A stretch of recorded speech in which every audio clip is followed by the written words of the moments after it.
नमस्कार। एक बार फिर से आप सभी देशवासियों का कवि संतोष चैनल पर हार्दिक स्वागत। बंधन कहानियों का दौर चल रहा है। YouTube पर नाना प्रकार की कहानियां और तमाम तरह के मेरे दोस्त अच्छी अच्छी घटनाओं को, जो सच्ची घटनाएं होती हैं, इनको उठाते हैं और बताते हैं। एक खबर की तरह से आपके बीच में रखने की लगभग बहुत लोगों ने कोशिश करी है। इसी कड़ी में हम भी अपने चैनल के माध्यम से कुछ ताज़ी घटनाएं, सच्ची घटनाएं, जिन घटनाओं को समझिए बार बार पुष्टि करने के बाद हम उस कहानी को आप तक भेजना चाहते हैं। और उस कहानी को भेजने का मात्र इतना सा उद्देश्य होता है कि उसके पीछे कोई एक ऐसा कुछ हो, एक ऐसा मैसेज हो, एक ऐसा संदेश हो जिससे आपके जीवन पर कुछ असर पड़े। बस मेरी कहानी का बताने का मतलब या सच्ची घटना बताने का मतलब सिर्फ इतने से नहीं होता कि हम आपका मनोरंजन कर दें या हम आपके सामने कोई ऐसी वार्ता रख दें जिससे आपके मन में कुछ उमंगे उठ जाए। नहीं, मेरी कहानी बताने का सिर्फ और सिर्फ इतना मतलब होता है कि उसका प्रभाव जीवन पे आ जाए, पड़े। आज की जो कहानी हम बताने जा रहे हैं, ये कहानी 14 मार्च की है। 14 मार्च 2024 की ये घटना है, शाम 8 बजे की। ये घटना बिहार प्रांत के समस्तीपुर जनपद की है। लेकिन ये कहानी हम शुरू करें उसके पहले हम आपसे निवेदन करना चाहते हैं कि अगर ये हमारा चैनल आपने सब्सक्राइब नहीं किया तो कर लीजिएगा और बेल आइकन का बटन दबा दीजिएगा, ताकि मेरे चैनल से पढ़ने वाली हर कहानी, हर समाचार का नोटिफिकेशन आपको मिल जाए, आप आसानी से सुन सकें और मेरे परिवारों की संख्या बढ़े, यानी कवि संतोष चैनल के परिवारों की संख्या बढ़े, जिससे मुझे काम करने में और हर्ष होगा और खुशी होगी। एक सुभाष कवि की लिखी हुई 4 लाइन की गजल मैं आपको बताना चाहता हूँ। छोटी सी शायरी है कि जहर जाम का जब शराबी उठाया तो बोतल से निकली है रंगीन बोली। जहर जाम का जब शराबी उठाया तो बोतल से निकली है रंगीन बोली। जरा साकिया अपनी परिचय बता दे, यहाँ अंजुमन में तो जलती है होली। जिसे जुस्तजू है मेरे प्यार की, खास सीने में होती मेरे बेवफाई। जख्मी जिगर को जलाती मैं हरगिज, संभल जा इसी में है तेरी भलाई। ये शराब की आवाज है। कवि ने अपनी कल्पना के माध्यम से लिख करके लोगों को संदेश देना चाहा है कि जहर जाम का जब शराबी उठाया तो बोतल से निकली है रंगीन बोली। यानी वो बोतल आवाज कर देती है कि जिसे जुस्तजू है मेरे प्यार की, खास सीने में होती मेरे बेवफाई। जख्मी जिगर को जलाती मैं हरगिज, संभल जा इसी में है तेरी भलाई। एक मैसेज शराब देती है कि संभल जा पीने वाले, अगर तू अपनी भलाई चाहता है तो आज से मधुशाला को बाय बाय बोल और बाहर निकल।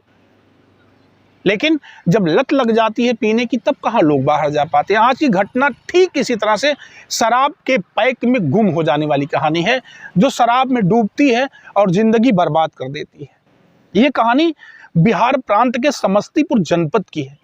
वहीं एक थाना लगता है विभूतिपुर और उसी का बिशुनपुर कस्बा है, वार्ड नंबर 4। ये वार्ड नंबर 4 की कहानी है। वार्ड नंबर 4 में मात्र एक नाम आता है, राम बहादुर सिंह। राम बहादुर सिंह की उम्र है 31 साल। उनकी पत्नी पुष्पा जो है 27 साल की।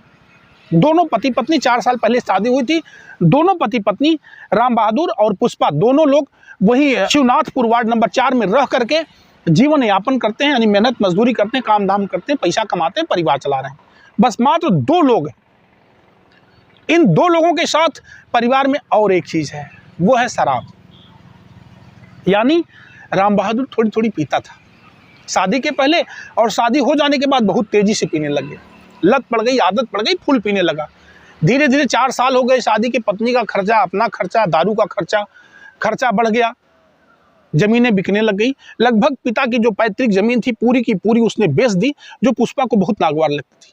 पुष्पा 2-4 बार उससे इस बात झगड़ा कर चुकी कि आप जमीन क्यों बेचते हो पापा की। लेकिन वो नहीं मानता था, अपने हिस्से की पूरी प्रॉपर्टी बेच डाली थी। 2 घर थे, माता पिता की इकलौती संतान था, सारी प्रॉपर्टी का मालिक राम बहादुर था। एक घर भी बेच दिया। इसी शिवनाथपुर वार्ड नंबर 4 में उसका एक मकान है। 3-4 कमरा है, आंगन है, बरामदा है, गेट है, अच्छा सा ठीक ठाक से मकान एक है। पुष्पा के साथ वहीं रह रहा है। 14 तारीख को शराब के नशे में धुत राम बहादुर घर पहुंचता है। पुष्पा को उल्टा सीधा बोलता है, कुछ कहता है, दोनों में झगड़ा होता है। पुष्पा कुछ पैसा रखे रहती है, उस पैसे को भी वो मांगता है, लेना चाहता है, जो पुष्पा अपने मायके से पैसा लाती थी खर्च के लिए, कि मकान ना बिके इसके लिए वो चाहती थी घर चले इसी से। बाता कहानी में मार हो जाती है, मारा मारी होती है। अंतोगत्वा पुष्पा के द्वारा कुछ ऐसे वार किए गए जिससे राम बहादुर कि प्राण पखेरु उड़ गए, यानी उसकी जान चली गई। फिर क्या था, जब पुष्पा ने देखा कि ये मर गया, तब कहीं फंस ना जाए हम, थोड़ी देर सोचा, इसके बाद बाहर निकल के चिल्लाने लगी। जब चिल्लाने लगी तब पड़ोसी आ गए, सारे लोग इकट्ठा हो गए, और इकट्ठा होने के बाद लोगों ने देखा कि राम बहादुर सिंह इस दुनिया में नहीं रहे। कारण क्या है, कैसे मर गए राम बहादुर? जब ये पता करने लग गए लोग तो पता ही नहीं चल रहा था। पुष्पा का एक जवाब था, कोई मार करके आंगन में रख गया, भी मैं मुंह बांधे थे लोग, मैं पहचान ही नहीं पाई। पुलिस आती है, प्रशासन को सूचना होती है, पुलिस आती है, तब राम बहादुर का शव पोस्टमार्टम के लिए जाता है। लेकिन पुलिस साथ साथ में पुष्पा को भी ले जाती है। संदिग्ध होने के नाते पुष्पा से पूछताछ करती है, और पूछताछ के दौरान, यानी आज जब हम कहानी बोल रहे हैं 18 तारीख को सुबह 11 बजे, ये इस बात का खुलासा होता है कि राम बहादुर की कातिल, यानी राम बहादुर को जान से मारने वाली वो लड़की पुष्पा ही है। 27 वर्षीय पुष्पा ने अपने पति राम बहादुर को क्यों मार दिया? अब जब इसके कारण में, इसके तह में जाते हैं, तब पता चलता है कि मात्र और मात्र एक कारण था, वो शराब और शराब का पीना। मैंने कई वीडियोस बनाए हैं, फेसबुक पर मैं कई बार लाइव आया हूं, और मैंने सिर्फ यही निवेदन किया है आने वाले समाज और पीढ़ियों से, जो नए वर्ग के बच्चे हैं जिनको नशे की लत लगती है, मैं सिर्फ उनसे यही निवेदन किया बार बार कि शराब को ना छुओ, नशे में ना पड़ो। अगर जीवन में नशा आया तो समझ लो जीवन बर्बाद हुआ। हमेशा नशा आपकी बुद्धि को कुंठित कर देता है, कुशाग्रित कर देता है, सोचने की क्षमता को शून्य कर देता है, और पता चला कि आप गलत कर जाते हो। पहले तो आप शौक में नशा करते हो, फिर आपकी लत लग जाती है, आप पीने लगते हो, आपकी हैबिट में दारू हो जाती है।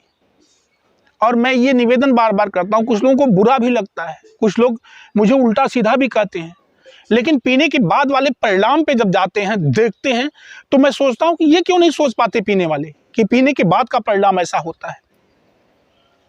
तो इस कहानी को बताने का सिर्फ इतना मतलब था कि एक हंसी खेलती जिंदगी थोड़ी सी शराब के चक्कर में किस कदर बर्बाद हुई है 14 मार्च 2024 को। और ये कहानी बताने का बस मात्र इतना सा उद्देश्य था कि अगर आपके सामने से ये कहानी गुजर रही है और थोड़ी बहुत आपको भी अगर नशे की लत है, तो मैं निवेदन के साथ कहना चाहूँगा कि शराब का प्रभाव जीवन में कितना गलत होता है, ये उस पड़ोसी या उस परिवार को देख करके लगाया जा सकता है जिसके घरों में शराबी है। मुझे दुख है, मैं शराब पीने वाले लोगों से निवेदन करूंगा कि अब ना पियो तो अच्छा होगा, आने वाला कल आपका उज्जवल हो, आपका भविष्य अच्छा हो। इसी शुभकामना के साथ मैं निवेदन भेजना चाहता हूं कि मत पियो शराब। ये कहानी आपको कैसी लगी? अच्छी लगी हो तो मेरे निवेदन को स्वीकार करके शेयर करिएगा, एक दूसरे तक भेजिएगा, बच्चों तक भेजिएगा, जो नई एज के बच्चे हैं। अच्छा लगता है। मैं पुनः दिल की अनंत गहराइयों से आप सभी देशवासियों का धन्यवाद ज्ञापित करता हूं, और निवेदन करता हूं कि चैनल को सब्सक्राइब कर लीजिएगा अगर नहीं किया है तो, ताकि आने वाला वीडियो मेरा आप तक आसानी से पहुंच सके। पुनः आपका अपना संतोष। जय हिंद, जय भारत।